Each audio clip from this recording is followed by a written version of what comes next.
반갑습니다. 강의 시작하겠습니다. 저는 여러분들에게 짧은 지식이나마 소식을 전하기 위한 제인바디아트 원장 임경태라고 합니다. 반갑습니다. 제가 나름대로 열심히 준비를 했습니다만 여러분들 생각에 만족이 되는지 모르겠습니다. 일단 열심히 한번 해보겠습니다. 대부분 보면 대체요법 하면은 관심이 없거나 잘 모르는 분들이 많은데 또 여성분들이 많이 참석을 하셨네요. 대체요법이라고 한다면은 현대의학을 대신할 수 있는 것을 간추려서 대체요법이라고 하죠. 그럼 대체요법의 장점과 단점을 말씀드릴 텐데요. 대부분 사람들은 병은 열심히 관리를 잘 합니다. 근데 몸 관리는 소홀히 하는 경향이 많죠. 무엇이든지 관리하지 않으면 그 다음에 오는 것이 병입니다. 농작물도 마찬가지고 식물도 마찬가지죠. 그래서 늙어가는 과정에 질병으로 고생한다는 것은 몸을 관리하지 않은 그 대가를 치르는 과정인 것이죠. 그건 유전자를 탓할 필요도 없고 팔자를 탓할 필요도 없습니다. 자기 자신이 만든 겁니다. 그래서 자기 자신이 만든 것을 그대로 뿌린 대로 거두고 가는 거죠. 노년의 질병으로 고생한다는 것은 내가 뿌린 씨앗을 거두는 거죠. 다시 말해서 대가를 치르는 과정입니다. 그래서 곱게 늙어가기 위해서는 몸을 관리하면 되는 거죠. 몸을 관리하면 병 관리할 일이 없습니다. 사람이 사는 동안 병 관리를 하든 몸 관리를 하든 둘 중에 하나는 해야 합니다. 그건 자기가 선택할 수가 없는 거죠. 근데 몸 관리도 하고 병 관리도 하고 두 가지 다 하지는 않아요. 둘 중에 하나를 해야 합니다. 몸 관리하면 병 관리를 안 할 것이고 몸 관리 안 하면 병 관리를 해야 합니다. 그건 틀림없는 사실입니다. 그래서 병 관리를 하지 않고 곱게 늙어갈 수 있는 방법에 대해서 여러분들에게 좀 설명을 드리려고 하는 것입니다.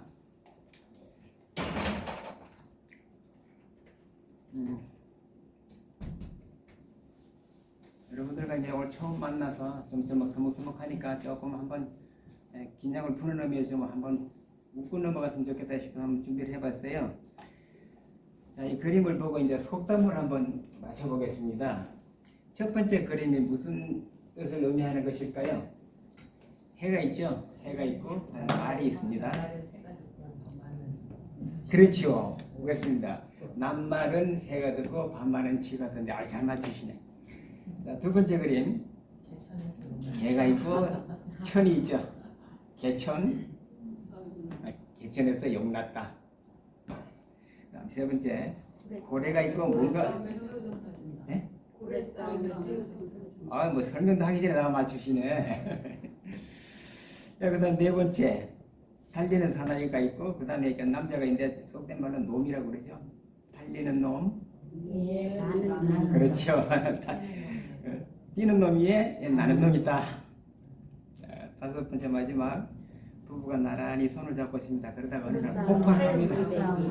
그렇죠. 대단하십니다. 부부싸움은 칼로 물베기다. 자, 이런 내용으로 한번 꾸며봤습니다. 자, 이제 여러분들에게 드릴 말씀의 제목을 정리를 했는데요. 12월까지 여러분들과 아마 5차례 만날 기회가 있을 걸로 봅니다. 여러분들이 열심히 참석을 잘 해주시면은 아마 12월까지 갈 것이고 그렇지 않으면 중간에 폐강이 될 위험성도 없잖아 있습니다. 끝까지 잘 가기를 바라겠습니다. 그리고 제가 쓴 책이 있는데 아마 지금 교정 중에 있습니다. 12월 정도 되면은 책이 출간이 될 텐데 12월쯤에 가서는 여러분들에게 책을 한 권씩 선물을 하려고 생각을 하고 있습니다. 감사합니다. 그래서 이제 대충 5강까지 드릴 말씀의 제목들은 혈압약의 부작용, 혈압약은 어떤 부작용이 있는지 말씀을 드릴 거고요. 혈압 재는 방법, 뇌졸중의 전조 증상, 치매 전조 증상은 어떤 것인가, 수면 중에 일을 가는 행위. 혹시 여기 수면 중에 자녀분이라든가 가족 중에 일을 가는 분들이 있습니까? 네, 그 방법을 제가 확실하게 알려드리겠습니다. 이 자다가 일을 가는 행위, 수면 중에 일을 가는 행위 이런 식으로 인터넷에 검색을 하면 많은 치과 의사들이 현대의학에서는 알 수가 없다 이렇게 단정을 짓습니다. 현대의학에서는 도저히 알 수가 없다고 합니다. 제가 말씀드리고 싶은 것은 바로 그것입니다. 답이 없다는 것은 모른다는 얘기죠. 의사들이 차라리 모르면 나 모르겠으니까 다른 데 한번 가보십시오 추천을 해주고 소견서를 써주면 좋은데 절대 모른다 소리는 안 합니다. 과장한다는 소리 이상 없습니다. 이제 그에 대해서도 이제 서로 그냥 말씀을 드릴 거고요. 이제 이를 가는 원인 또 해법 말씀을 드릴 겁니다.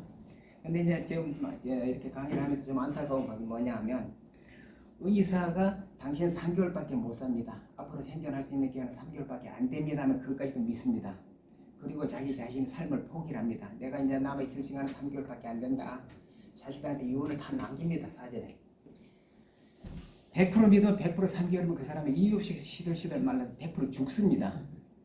그러나 그 말을 믿지 않고 산에 들어갔던 사람이 18년간을 생존하고 암이 완치가 되고 아침마당에 나왔던 그런 사례가 있습니다.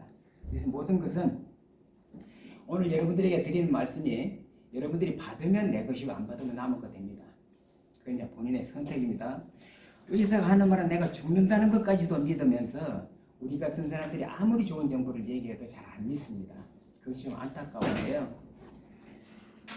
뭐라고 얘기를 하면은 의사가 혈압약을 뭐라고 그랬다 그러면 먹지 마라 끊으라 얘기하면은 에이 의사가 그랬는데 이렇게 얘기를 해버려요. 그럼 더 이상 할 말이 없는 거죠. 이제 제 얘기를 받아들이는 분들한테는 이제 얘기를 쭉 했는데 안 받아들이는 분들한테는 이제 얘기를 안 하기도 하고 그럽니다.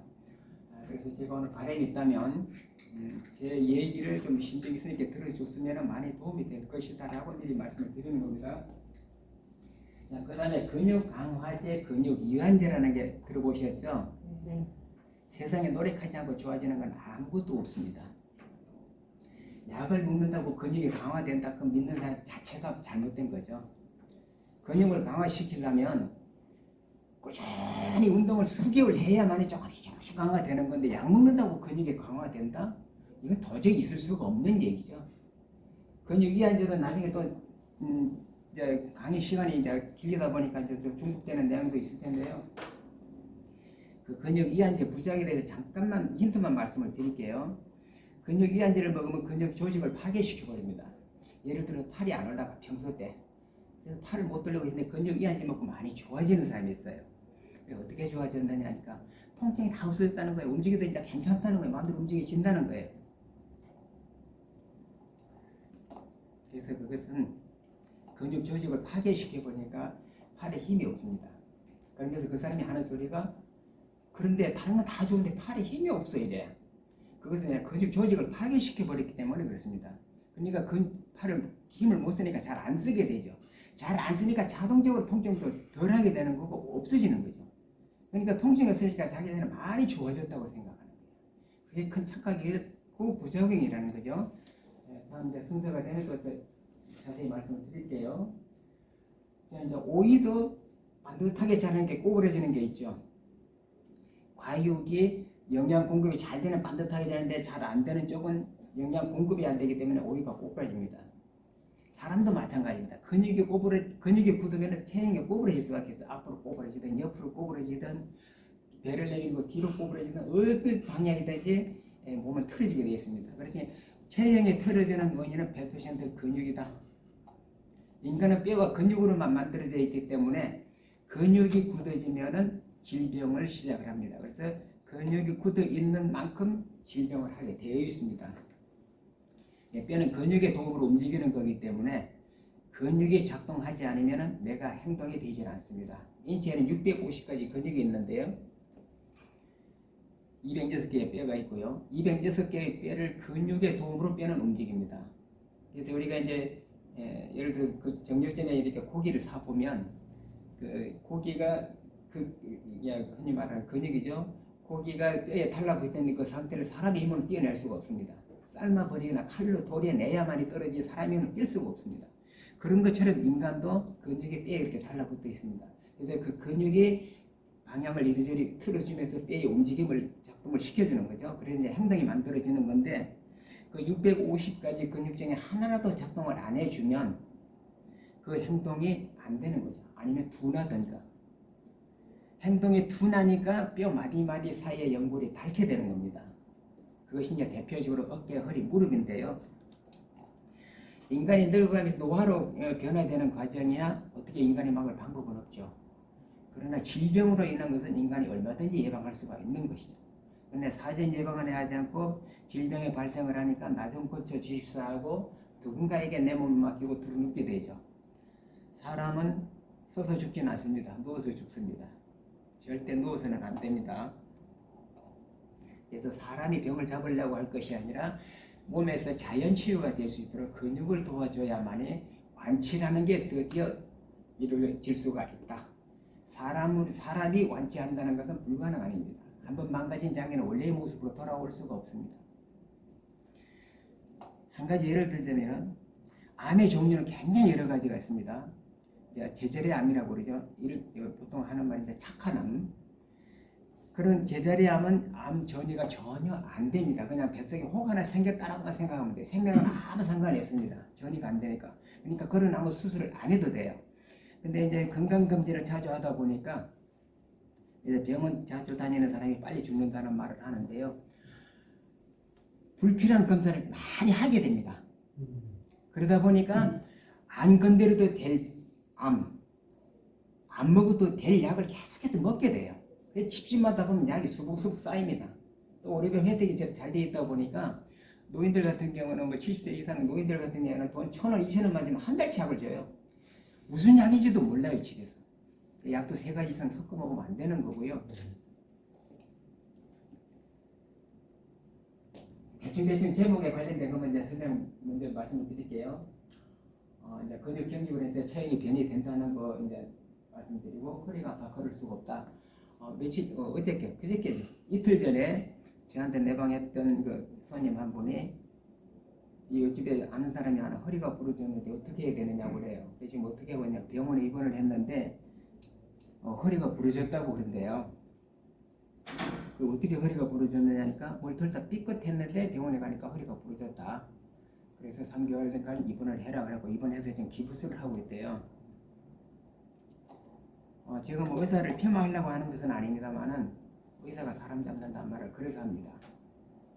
근육이 삐끗했다는 얘기는 허리가 삐끗했다는 얘기, 근육이 그 순간 쇼크를 받았다는 얘기죠. 그러니까 우리가 흔히 말하는 담이 결린 거죠. 근데 허리가 부러졌다고 기부스를 해놓고 3개월 동안 지금 묶어 놓고 있습니다. 참 기가 막히죠. 생 사람을 잡는 거예요. 어느 부위에 어떤 근육이 됐느냐 그것만 몇 차례 풀어주면 그러니까 내가 허리를 움직이지 못한다는 것은 근육이 움직여주지 않기 때문에 뼈가 움직이지 못하니까 연골이 자극을 받으면서 혈관이 자극을 받고 신경을 자극받으면서 내가 통증을 느끼는 거예요.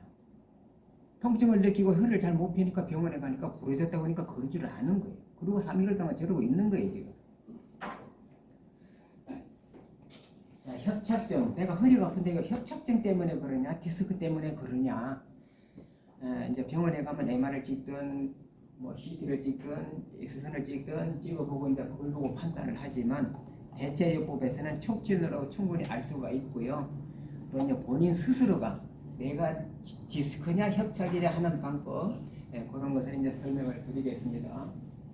자, 걸어갈 때 다리에서 소리가 난다. 무릎이 아프다. 내려갈 때는 괜찮은데 올라올 때는 계단을 올라갈 때는 무릎이 통증이 심하다. 왜 그러는지 원인에 대해서 말씀을 드릴 거고요. 복수가 차고 통증이 난다. 복수가 찼다는 얘기는 이제 타박상을 입거나 무릎에 연골이 심하게 닳게 되면 뼈와 뼈 사이가 가까워집니다. 그래서 그 뼈와 뼈 사이 마찰로 인해서 습기가 자꾸 발생을 합니다. 습기가 쌓이다 보면은 고름처럼 뻑뻑하게 굳어져요. 그럼 이제 복수라고 그럽니다. 그러면서 그런 문제가 생기면은 염증이 항상 같이 발생을 합니다. 상처가 있거나 무슨 소화가 잘 안 되거나 하면은 염증이 동시에 같이 발생을 합니다. 그러면은 이제 우리 사람들은 보통 염증은 무조건 없애야 된다. 염증량을 너무 안 좋게 생각하는데요. 염증은 절대 삭히면 안 됩니다. 의사들한테 이런 소리를 하면요. 당신 제정신이냐고 그래요. 염증의 역할은 뭐냐 하면 혈액을 불러오는 역할을 합니다. 그래서 염증이 발생을 하면 혈액이 몰려옵니다. 그래서 그 주위가 혈액이 몰려오기 때문에 근육이 팽창이 되죠. 그러니까 우리는 이제 부었다고 표현을 한 겁니다. 부었다는 얘기는 혈액이 많이 몰려와서 근육이 팽창합니다. 이 근육이 이제 팽창을 하니까 우리가 이제 꼬집어서 저로 당기면 통증을 느끼듯이 근육이 팽창을 하니까 통증을 느끼게 되는 거죠.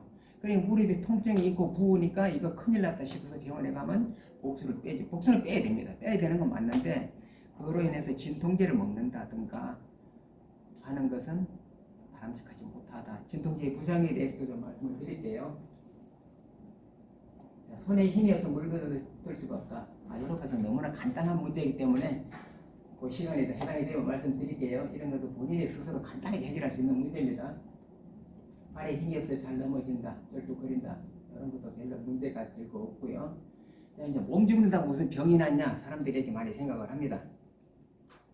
몸을 주물러야 병이 낫습니다. 몸이 굳어 있는 상태는 제 아무리 유능한 명이라도 병 못 잡습니다. 병 관리하는 거죠. 잡았다 싶으면 재발을 하거나 그 병으로 인해서 다른 병이 방사를 하게 되어 있습니다. 그래서 병원에 다니는 사람들은 자꾸 병을 계속해서 다녀요. 이거 좀 괜찮으면 저거 때문에 다니고 저거 괜찮으면 이거 때문에 다니고 계속 병원에 다니는데 그런 방사의 원인이 몸이 굳어있기 때문에 그렇습니다. 몸이 굳어있는 몸을 풀어주면은 몸에서 자연 치유가 발생을 하기 때문에 자연 치유가 될 수 있도록 근육을 도와주십시오 하는 말씀을 드리는 겁니다. 몸도 마음도 풀어라. 근육도 굳어지면 자꾸 풀어야 되지만 몸도 풀어야 됩니다. 예를 들어서 누가 감정이 상해가지고 감정이 격해서 그 사람과 대화조차 나누기 싫다. 내가 그 사람을 미워하면 나만 괴로워집니다. 내 스스로를 괴롭히는 겁니다. 내가 상대방을 미워하면 그 사람은 나하고 아무 상관이 없어요. 미워하는지조차도 몰라요. 저 사람이 나를 미워하는지 어쨌든지 관심이 없어요. 나만 괴롭습니다. 누군가를 미워한다는 것은 내 자신을 괴롭히는 겁니다. 그래서 몸도 풀고 마음도 풀어주면 모든 것이 해결된다. 땅도 단단한 땅에서는 곡식이 안 되죠. 농민들이 그래서 갈아엎어 줍니다. 이렇게 부드럽게 만들어 놓고 곡식을 심어야 곡식이 잘 되니까요. 그래서 모든 것은 풀어주면 해결이 됩니다. 그래서 몸도 마음도 풀어라. 뼈를 움직이게 하는 것은 근육이죠. 뼈를 움직이지 못하게 하는 것도 근육입니다. 그러니까 다리가 잘 움직이는 것도 근육이 도와주기 때문에 잘 움직이는 거고 내가 행동을 제대로 하지 못하는 것도 근육이 움직여주지 않기 때문에 작동이 안 되는 겁니다. 그 TV에 보면은 그 내 몸 사용 설명서라든가 스트레칭에 대해서 근육에 대해서 가끔 나오죠. 거기 언제 보니까 허리가 아파서 제대로 들어오질 못해서 가지고 두 사람이 겨드랑이를 붙이고 해갖고 들어오더라고요. 여기 들어와요. 그래 이제 세워놓고 그 강사가 여기를 자기가 이제 원하는 그 혈자리를 5번을 툭툭툭 치니까 치고 한번 엎드려 보라니까 조금 구부리더라고요. 다시 한번 해볼게요 하면서 또 한 5번 치고 나니까 구부리 보세요니까 이제 한 90도 구부러져요. 3번을 그렇게 하고 나니까 허리가 쭉 내려가요. 그러니까 간증 새끼들 막 박수를 치고 어머 세상에 어떻게 저럴 수가 있냐고 막 환호성을 치는데 그것이 속된 말로 거짓말, 사기입니다. 사기. 내가 예를 들어서 허리가 아파서 움직일 수가 없는데 첫 번째 구부릴 때는 잘 안 구부러져요. 두 번째 구부릴 때는 더 구부러집니다. 세 번째 구부릴 때는 더 잘 구부러져요. 그게 바로 스트레칭이거든요. 자꾸 움직여서 근육을 움직여서 활동을 해주면 더 활동이 편해져요. 예를 들어서 아침에 일어나서 몸이 너무 피곤하고 일어나기가 너무 힘든데 좀 일어나서 주방에 가서 설거지도 좀 하고 밖에 나가서 돌아다니다 보면 내가 언제 그랬냐는데 몸이 편해져요. 활동이. 그래서 그런 사람들은 아유 나 심어 병나 일을 해야 돼. 그러면서 항상 일만 자꾸 해요. 일하면 차라리 편하니까. 그것이 이제 저녁에는 근육이 움직이질 않기 때문에 산소 전달이 잘 안 됩니다. 낮에는 활동을 하니까 근육이 수시로 움직이니까 산소 전달이 잘 되는데 밤에는 근육이 움직이질 않으니까 산소가 부족해서 아침에 일어나지 굉장히 힘듭니다. 산소가 부족하면 기억력도 떨어지고요. 하품도 많이 하게 되고. 그래서 이제 그런 산소 전달이 충분하게 잘 될 수 있는 방법, 산소는 어떻게 전달이 되는 건지, 또 영양 전달은 어떻게 되고 체내 수분 전달은 어떻게 되는 건지, 또 몸의 수분은 몇 %가 유지가 되고 염분은 몇 %가 유지가 되어야 되는지, 소금, 나트륨이라고 하는 거 소금 성분이 몸에 어느 정도 유지가 돼야 하는지, 그 소금의 진실과 오해에 대해서도 좀 말씀을 드릴 거고요. 진통제가 사람 잡는다. 자, 이를테면 허리가 너무너무 아파서 펼 수가 없어요. 그러면 진통제를 먹으면 아픈 줄 모르죠. 그럼 진통제 먹고 많이 좋아졌다고 그러죠. 절대적인 착각입니다. 진통제는 신경 차단제지 치료제가 아닙니다. 진통제 먹고 좋아졌다는 건 있을 수가 없는 얘기입니다. 일시적으로 신경을 차단시켜 놓은 상태입니다. 그것이 이제 몇 시간이 가는 것도 있고 며칠이 가는 것도 있고 긴 것은 1년도 넘게 가는 것도 있습니다. 그러면 허리가 아프면 내가 행동을 조심조심을 하죠. 계단 오르거나 내릴 때도 조심조심을 하는데 진통제를 먹고 나면 아픈지를 모르니까 일상생활을 거침없이 합니다. 그러면 이제 진통제 약효가 떨어지고 나면 이제 통증이 더 심해지는 거죠. 왜? 함부로 했으니까. 그래서 옛날 어른들이 약이 떨어지니까 더 죽겠다 했던 것이 진통제 약효가 떨어지니까 더 죽겠는 거죠. 함부로 해서. 그래서 진통제가 사람 잡는다. 가급적이면 진통제를 먹지 않는 것이 좋다라는 말씀을 미리 말씀드리고요. 그래서 아까도 말씀드린 것처럼 병을 잡으려고 하지 말고 몸을 잡아라. 몸이 빠듯한 사람은 병이 없습니다. 이게 돌아다닐 때 우리가 이렇게 돌아다니면서 보면은 몸이 털어졌거나 피부가 검은 사람들, 부은 사람들, 이런 사람들이 병원 다니죠. 피부가 깨끗하고 몸이 반듯한 사람은 병원 안 다닙니다. 내가 피부가 옛날처럼 옛날에 피부가 이렇게 고왔는데 피부가 자꾸 더러워진다, 검어진다. 이건 무슨 뜻일까요? 혈액이 그만큼 더러워졌다는 얘기죠. 피가 더러운데 피부가 어떻게 깨끗합니까? 그래서 우리가 근육을 굳어 있는 근육을 전신을 이렇게 주물러 주면 근육도 풀어주지만 근육 속에 혈관이 있고 신경이 있잖아요. 그 모든 걸 한꺼번에 같이 주물러 줍니다. 빨래도 주무른 만큼 때가 빠지듯이 혈관도 주물러주면 혈관 속에 있는 그 LDL 노폐물이 다 분해가 됩니다. 그렇게 분해를 시켜주면 혈액이 가면서 찌꺼기를 씻어가지고 가요. 그러면서 신장을 거치면서 신장에서는 다 찌꺼기를 잡아버리죠. 그래서 신장에서도 어떤 역할을 하느냐? 방광으로 보내주는 역할. 방광에서는 밖으로 배출을 시켜주죠. 이런 신진대사가 원활하게 잘 이루어지면 병이 생길 이유가 없습니다. 그런데 그런 신진대사를 다 무시하고 방관하고 있다가 질병이 생기면 누군가에게 내 몸을 갖다 맡기게 되죠. 이제 감자를 이용한 화상 치료, 염증 제거 이래놨는데 염증 제거하지 말라 해놓고 염증 제거를 하는 또 무슨 말이냐 의문을 가지실 텐데요. 염증에는 만성염증과 급성염증 두 가지로 분류를 합니다. 만성염증은 조금 전에 얘기했듯이 내가 타박상을 입었다든가 관절에 이상이 있다든가 해가지고 갑자기 생긴 염증을 급성염증이라고 합니다.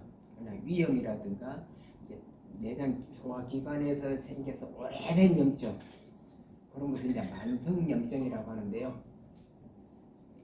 만성염증도 글쎄 반반이라고 저는 봅니다. 삭해야 할 필요도 있지만 굳이 그렇게 삭히려고 애쓸 필요까지는 없다. 왜? 계속 그 치유가 안 되고 있기 때문에 계속 치유될 때까지 염증의 치유를 하고 있는 중이에요. 근데 그 염증을 없애버리니까 그 병은 더 오래 가는 겁니다. 계속 약만 먹게 되고요. 그래서 이 벽이 헐리게 되니까 위에 이제 이 벽이 헐게 되면 이제 위에 코팅 시켜준다 해가지고 이제 겔포스라든가 이런 걸 또 복용을 하게 되죠. 겔포스는 이제 이 벽을 보호를 합니다. 이제 무슨 페인트로 얘기하자면은 니스를 발라주는 것처럼 코팅을 하는 역할을 하는 거죠. 근데 코팅을 한다고 해서 그게 다 완전히 해결되는 건 아니죠 또. 그래서 염증은 잘 상황을 봐가면서 제거를 해야 된다. 그리고 이제 드문 일이긴 하지만 화상을 입었을 때 아무 부작용 없이 2도 화상, 3도 화상이 아닌 이상은 흉터 없이 깨끗이 치유할 수 있는 방법, 감자를 이용해서 치유할 수 있는 방법을 설명을 드릴 거고요. 화상의 종류는 1도, 2도, 3도 화상이 있는데 1도 화상은 그냥 표피만 빨갛게 부어오르는 정도, 이런 정도 1도라고 그러고요. 2도는 근육이 파괴된 상태를 2도라고 합니다. 3도는 근육의 조직을 완전히 침투해가지고 표피층까지 다 상태를 쓸 수 없을 지경까지 만들어버리는 것이 삼도 화상입니다. 이제 흉터가 나면 피부가 매끈매끈하게 되어버리죠. 검게 되고 그런 정도로 이제 삼도라고 하는데 삼도 화상은 뭐 감사라도 방법이 없습니다. 그것은. 그러나 1, 2도 화상 정도는 흉터 없이 깨끗이 치유할 수 있는 방법. 화상을 입었을 때는 절대 연고를 바르거나 물집을 터뜨리거나 해서는 안 된다는 거 미리 말씀을 한번 드릴게요. 자, 그럼 이제 첫 번째로 혈압에 대한 부작용에 대해서 한번 말씀을 드릴게요. 이전까지는 140이 고혈압이었습니다. 지금도 고혈압이 140이라고 생각하시는 분들 계세요? 고혈압이 140이면 고혈압이다. 다르게 생각하시는 분들 계세요? 이게 이렇게 나와 있으니까 생각하고 있지. 네. 우리가 이제 이렇게 대화 형식으로 편안하게 얘기도 주고받고 그렇게 하시자고요. 자, 140을 고혈압으로 여태 사람들이 많이 알고 있었습니다. 근데 130이면 고혈압이다라고 또 바꿨습니다. 그때는 180이 고혈압이었습니다. 근데 해가 갈수록 2년 만에 한 번씩 10씩 떨어뜨려요. 10을 낮춰주면 우리나라 고혈압 환자가 1100만 명이 동시에 생겨버립니다. 그래서 2년 만에 한 번씩 떨어뜨리는 게 지금 130까지 떨어뜨려 버렸어요. 그래서 이제 병원에 가면 130은 고혈압입니다 이렇게 얘기해요. 우리나라 성인들 모두 고혈압 먹어야 된다는 얘기예요. 다 고혈압 환자예요, 전부 다. 이렇게 떨어뜨려주니까 제약회사에서는 대박 나는 거죠. 소위 금덩어리를 안겨다 주는 거예요. 미국의 루즈벨트 대통령은요, 혈압이 300까지 올라갔습니다. 300에 이한기 압력이 180. 우리는 수축기 압력이 135 고혈압이라고 하는데 이한기 압력이 180까지 올라갔어요. 여기 보시면은 루즈벨트 대통령은 180에서 105 상태에서 대통령 업무 수행을 정상적으로 했습니다. 그러다가 1945년도 4월 12일 날 300에 190 상태에서 그때서야 혈관이 터졌습니다. 그래서 사망을 했는데 300에 이르러서야 물론 그 이전에 터질 수도 있겠죠. 사람에 따라서. 근데 300에 이르러서야 터지는 저 혈관을 130이면 고혈압이다. 이걸 어떻게 받아들여야 됩니까, 이거를?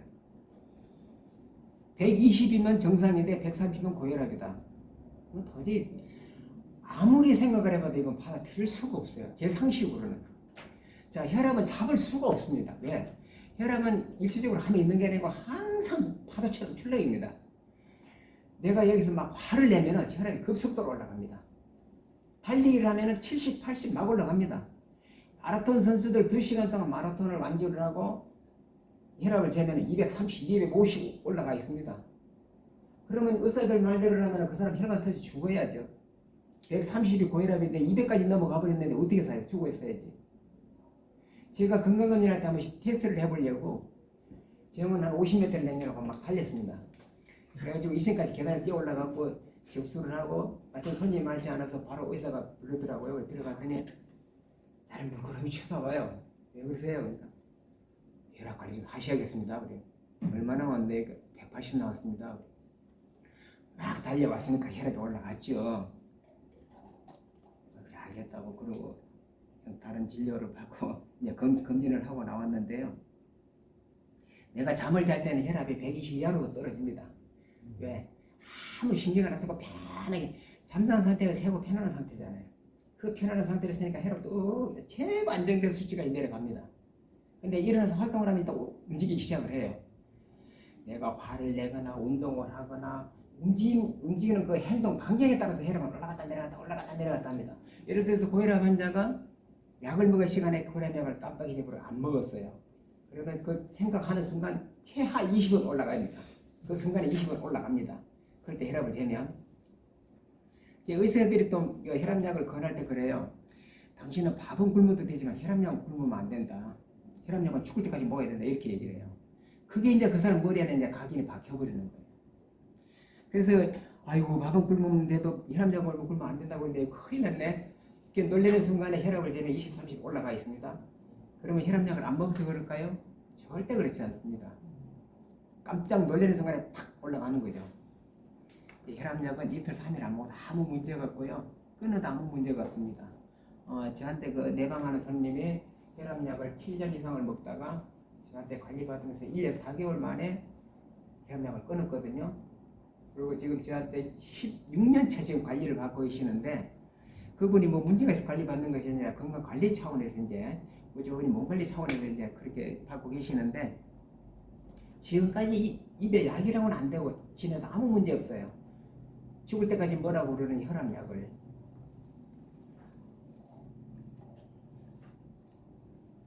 그 이제 필요치 않는 얘기지만 이 강의 시간 이제 여유가 있다 보니까 제가 예를 들어서도 이제 말씀을 드릴게요.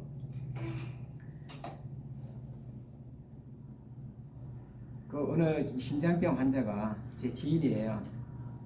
수술을 마치고 나서 당신은 이 약을 언제까지도 끊으면 안 되고 이 약을 꼭 계속해서 정시에 먹어야 된다라고 처방을 해주는데, 한 3개월을 먹었는데 도저히 더 이상은 못 먹겠다라는 거예요. 약 먹는 그 냄새도 그렇지만 먹고 나면 속이 미식거리고 소화가 안 되고 하니까 도저히 3개월 버티고 더 이상 못 먹겠다라는 거예요. 차라리 이런 고통으로 살 바에는 차라리 죽어버리는 게 낫지 않겠나, 이런 생각까지 했다는 겁니다. 그러다가 누군가에게 말을 듣고 어떤 방법을 썼냐면, 자기가 약을 먹으면서 사람은 의식과 무의식이 있잖아요. 예, 종교적으로 얘기하자면 영혼이죠. 예, 영육 간의 그러니까 육신과 마음, 내가 행동하고 말하는 것은 의식이지만 내가 알지 못하는 행위를 하는 것은 이제 교감심령, 유교감심령을 분류를 하죠. 뇌에서 하는 일은 의식은 알아차리지 못합니다. 이를테면 내가 자다 이를 갈거나 꿈을 꾸는 것은 의식이 원해서 그런 게 아니잖아요. 그건 무의식이 하는 일입니다. 내가 무슨 꿈을 꿨는지 기억도 잘 안 나요. 코를 골았는지 이를 갈았는지도 몰라요. 그게 이제 의식과 무의식의 차이인데, 자기 의식이 무의식을 이제 속이기 시작을 한 거예요. 약을 먹으면서 손톱으로 조금씩 갉아낸 거예요. 조금씩 갉아내고 약을 조금씩 줄인 거예요. 그래서 한 6개월 동안 그 약을 조금씩 줄이다 보니까 나중에는 반도 안 되는 거예요. 그러다가 9개월 째 되면서부터는 약을 끊어봤어요. 아무렇지도 않습니다. 지금 약 안 먹고 삽니다.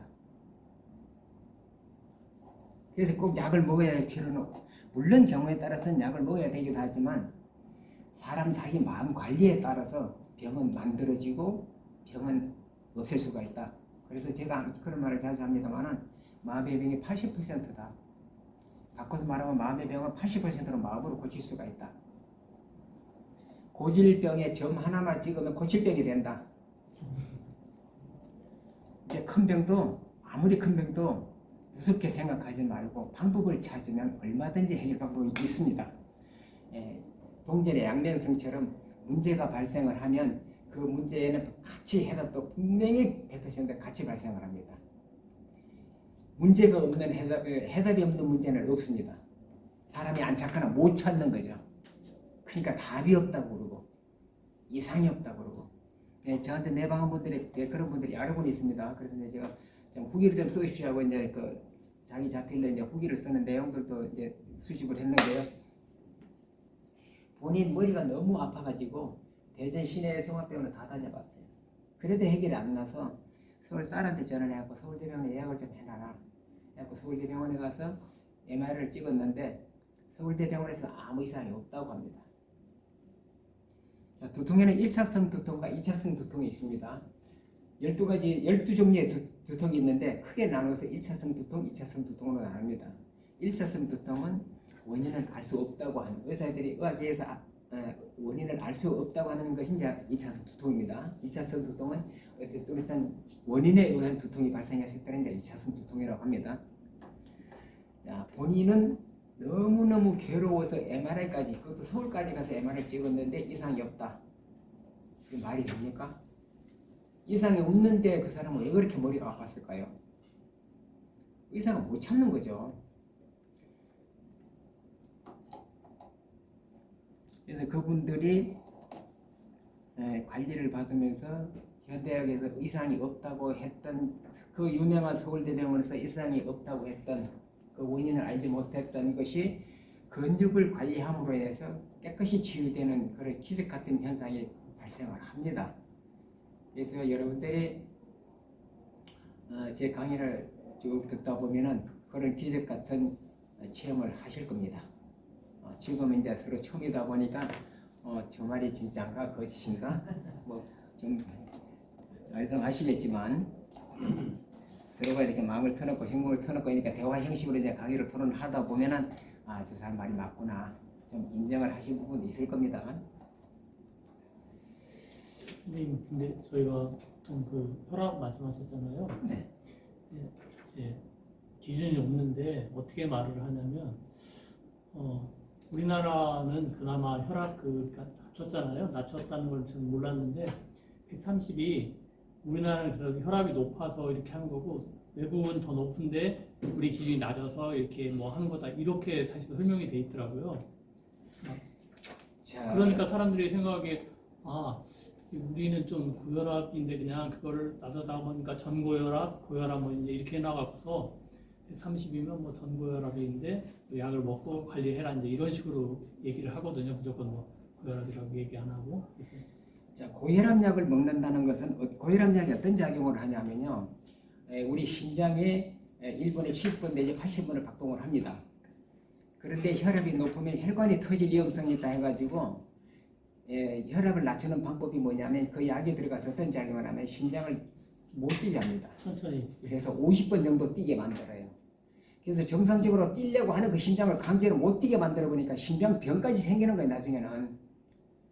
왜 그렇게 강제적으로 혈압이 오르면은 올라야만 하는 이유가 있기 때문에 혈압이 올라가는 거죠.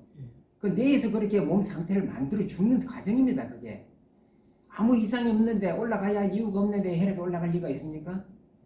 뇌에서 그 생명의 존재 유지를 위해서 그렇게 자연적으로 신진대사를 만들려 가는 과정인데 과학적인 근거도 없이 인간의 생각으로 혈압을 떨어뜨린다. 혈압이 올라가면 혈관이 터질 위험성이 있다. 보통 180, 200 정도 갖고 혈관 절대 안 터집니다. 그렇게 혈관이 쉽게 터질 것 같으면요. 우리나라 보통 노동 심하게 하는 사람들, 운동 심하게 하는 사람들 혈관 다 터집니다. 그러면 혈압이 터지지만 않으면 혈압이 높아도 상관은 없다는 말씀이신 거죠? 너무 높으면 안 되겠지만 제가 얘기하는 것은 170, 80 갖고는 아무 문제가 없다.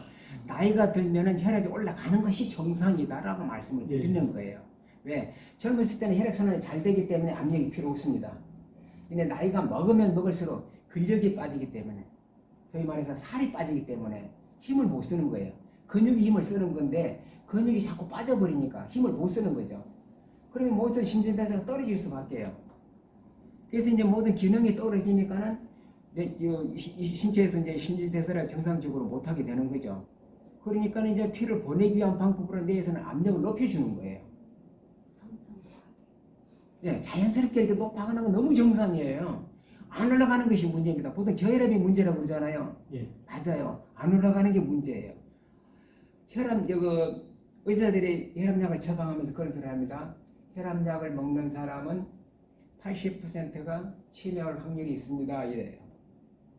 자, 그게 무슨 말이냐면은 혈압약을 먹게 되면 심장 박동을 느리게 하기 때문에 산소가 부족해집니다. 내가 산소를 흡입을 하면 폐까지는 도달을 합니다. 근데 폐에서는 더 이상 가지를 못해요. 그러면은 머릿속, 손끝, 발끝까지 다 산소가 어떻게 도착을 하느냐? 혈액이 싣고 가서 운반을 해주는 거죠. 그리고 돌아 나오면서 찌꺼기를 씻어갖고 나와요. 그 아까 얘기했듯이 신장을 지나면서 찌꺼기가 걸러지죠. 이제 신장이 나쁜 사람은 못 걸려지니까 이제 심한 경우는 투석까지 하는 거죠. 그 투석에 대해서 내가 거기에 대해서는 깊은 지식이 없습니다만 내 아는 상식까지는 나는 이제 시간 되는 대로 왜 투석을 해야 되는지 말씀을 드릴게요. 그렇게 해서 이제 그런 과정이 이루어지는데 혈압약을 먹고 심장에 덜 뛰게 한다든가 그러면 혈압약을 먹고 심장이 덜 뛰게 되면 산소가 부족해지죠. 혈액에 산소 운반하지 수분 운반하지 영양 운반하지 합니다. 근데 혈액이 잘 못 돌면은 내가 아무리 좋은 음식을 먹고 아무리 영양가 높은 음식을 섭취를 했다 하더라도 혈액이 못 돌면 전달이 안 됩니다. 그냥 밖으로 배출돼 버립니다. 그래서 사람이 정상적으로 신진대사가 잘 이루어진다 할지라도 70%만 약 70%만 흡수가 영양 흡수가 되지 30%는 팍으로 배출이 됩니다. 예. 그래서 옛날에 그 똥개라고 하죠. 개들이 그 인분을 먹었잖아요. 예. 그런 영양분이 있기 때문에 개들이 인분을 좋아했던 거라고 그럽니다. 뭐 과학적인 근거는 내가 확실히 모르겠습니다만은 확실한 것은 내가 아무리 좋은 음식을 먹어도 모든 것이 다 흡수가 안 된다. 30%는 밖으로 배출이 된다.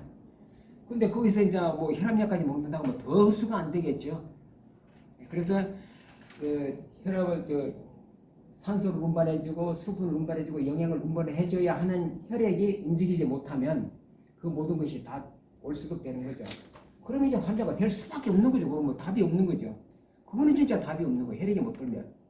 혈압약을 먹는 순간 환자가 되는 거네요. 그렇죠. 그만큼 몸이 굳어 있는 치매도 만큼. 걸리게 되는 거고. 네. 그래서 이제 그 혈압약의 부작용 또 이제 말씀을 드리겠습니다만은 혈압약은 너무 지나치게 혈압 수치를 낮추고 있다. 그렇게 장담을 합니다. 그래서 노년이 되어갈수록 혈압이 올라가는 것에 대해서 절대 두려워하지 마십시오. 혈압이 올라가서는 극히 정상적입니다. 120을 고수한다는 것은 정말로 어리석은 겁니다. 젊은 사람들은 120이 아무 문제가 없고 130도 문제가 없지만 나이 먹은 사람이 120, 130은 너무 혈압이 낮습니다. 160, 180 돼야 정상입니다. 그럼 사실은 혈압이 그냥 일률적으로 나이에 상관없이 딱딱딱 이렇게 하는 것도 사실 문제가 있는 디테일한 건 아니네요. 나이에 따라서 혈압이 좀 기준이 달라지는 게 맞는 거네요. 그렇죠. 선생님 말씀대로 하면. 네. 근데 우리는 무조건 똑같이 그냥 120, 80 뭐 이제 이렇게 해놓으니까 사실 그게 좀. 자, 혈액 저는 방법에 대해서 좀 이제 설명을 드려볼게요.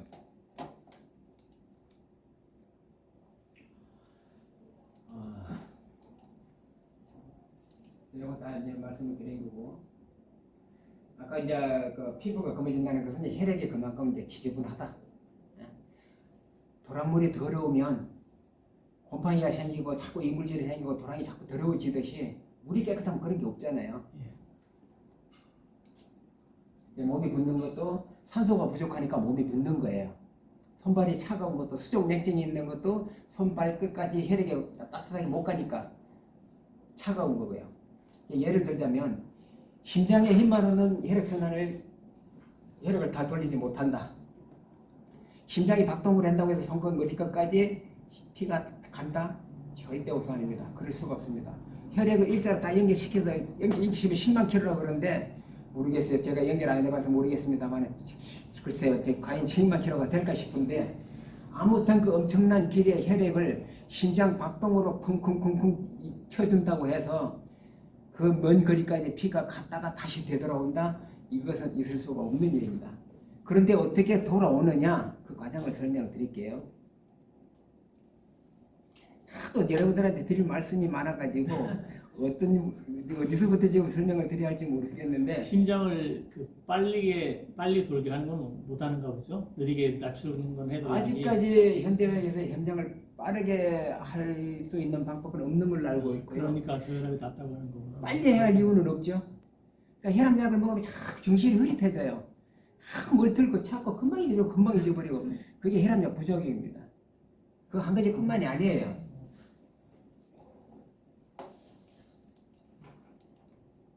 이제 몸이 쉽게 피곤해지는 것도 몸에 산소가 부족해지니까 쉽게 피곤해지는 거고요. 자, 특히 이제 발톱 무좀. 의사들은 무좀이라고 표현하는 사람도 있지만 무좀을 곰팡이라고 표현합니다. 곰팡이 종류도 굉장히 많은데요. 이제 습식 있고 건식이 있는데 물집 곰팡이, 그 수포가 생기는 곰팡이 있죠. 발이 가려울 때 물집이 생겨 툭툭 터뜨리기도 하고 그러죠. 그런 이제 습식 곰팡이가 있고 발톱을 갉아먹는 건식 곰팡이가 있고 한데 그런 것도 치료할 수 있는 방법, 드라이기 하나만 치료할 수 있는 방법이 아주 간단한 방법이 있습니다. 자, 행동이 느려지고 세균이 틀어지고 연골이 마모된다. 행동이 느려진다는 것은 몸이 그만큼 둔하다는 얘기죠. 몸이 부드럽게 움직이면 연골이 안 달아집니다. 근데 몸이 둔하고 잘 안 움직여지는 걸 억지로 움직이고 다니니까 뼈 사이사이 연골이 자꾸 달아지는 거예요. 기계로 말하자면 바킹이죠, 바킹. 기계가 좀 부드럽게 소리가 부드러우면 아무 문제가 없는데 잡소리가 나면 뭔가 문제가 있다는 신호예요, 그게. 우리가 몸이 불편하면 느낌으로 알지만은 기계는 그런 느낌이 없기 때문에 소리로 알려주잖아요, 소리로. 기술자들은 소리를 딱 들고 저거 무슨 이상이 생겼다 하고 빨리 정비를 해주면 되는데 계속 소리가 나는데 계속 돌려버리면 바킹이 나가요, 바킹이. 사람 오래 가면 연골이 자꾸 달아지는 거예요. 연골이 달아지니까는 체액도 자꾸 기울어지죠. 안면 홍조가 생기고 흔하게 발생을 한다. 막 얼굴에 갑자기 막 열이 올라고 막 하는 열이 오르는 사람이 있죠. 막 눈꺼풀이 싹 떨기도 하고 막 그런 것들이 흔하게 발생을 합니다.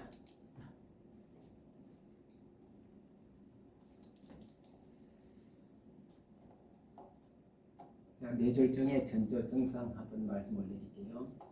자, 혈압에 아까 그 혈압에 대해서 잠깐 좀 빠뜨린 부분인데 혈압을 재실 때에는 우리가 병원에 가면 바로 가자마자 그냥 혈압부터 재보라고 그러잖아요.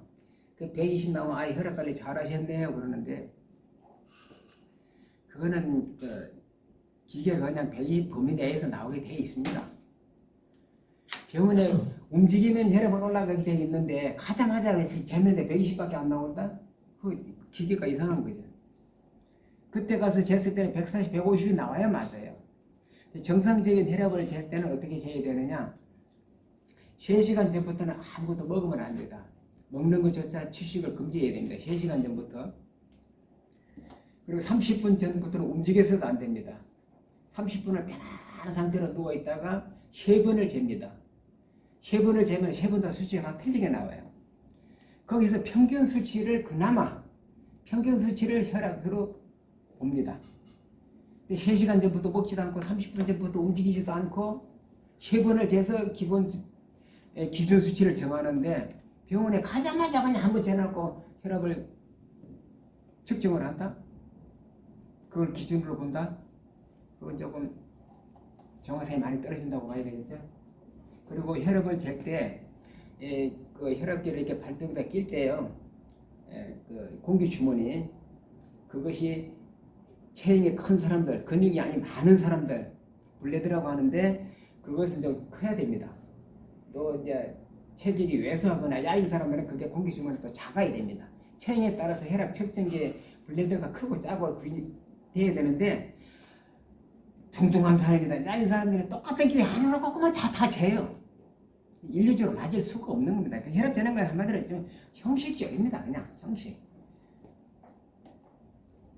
자, 이제 뇌졸중의 전조 증상이라는 것은 그러니까 혈압약을 먹고 아까 이제 얘기하다가 질문하실 때 말이 좀 이제 내가 생각이 다른 데로 가버렸는데 혈압약을 먹어도 문제 안 먹어도 문제가 뭐냐면은 혈압약을 먹게 되면은 혈압이 떨어지면서 심장 박동이 늦어지니까 산소 공급이 현저하게 떨어져 버립니다. 그래서 몸에 항상 산소가 부족해요. 산소가 부족하면 어떤 증상이 나타나냐면 사람이 작은 일에도 금방 피곤하다고 그러고 맨날 피곤하다고 그래요. 그리고 하품을 계속 하면서 막 입이 찢어져라 하품을 해요. 맨날 하품하라고 앉아 있어요. 이제 입을 크게 벌린다는 게 내 산소가 부족하다는 신호예요. 내 산소가 부족하다고 하게 되면 입을 크게 벌리게 되어 있습니다. 그래서 이제 그렇게 그런 전조 증상이 나타날 때는 이게 무슨 증상인지를 잘 알아차려서 그걸 전조 증상을 빨리 해결해 주는 이 방법이 대처협의 특징이자 신비입니다. 그래서 그런 전조 증상을 잘 알아서 그때 해결해 주는 것, 그것이 자연치유의 기본 원리다 라는 것을 이제 대충 좀 말씀드리고 본론에 들어가기 전에 잠깐 10분 정도 쉬었다가 다음 시간에 이어서 하겠습니다. 수고하셨습니다. 고맙습니다.